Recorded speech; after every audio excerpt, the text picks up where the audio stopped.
15, 20 years ago, when I started being involved with IPAM, not everybody knew what IPAM was. IPAM was a somewhat different idea. The idea was to really look forward and start creating connections where they're just nascent. Give people the time, the space to do the work, to think, to just be a researcher for a week, 3 months. Go back to your university and continue the work with the collaborations that you began at IPAM. In 2004, I was at an IPAM program here. I talked to a statistician, and together we helped work out the foundations of what's now called compressed sensing, which is an algorithm that can speed up MRI scans by a factor of as much as 10. It also is used in broadband wireless and astronomy. I wouldn't have worked on this project if it wasn't for the IPAM program.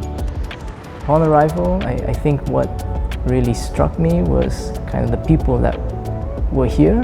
There are so many people coming from different communities here, right? We've got some mathematicians, chemists, material scientists, physicists. Everyone in the audience is an expert. Everyone in the audience cares what you have to say. And you can really get into the details of the mathematics you've been working on.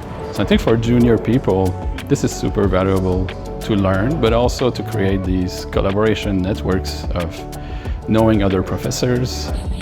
Our mission really is to connect mathematics with other areas of sciences or different areas within mathematics. We fund the mathematics, the research, for the sake of the discipline. We're a mathematics institute, we're not an engineering institute.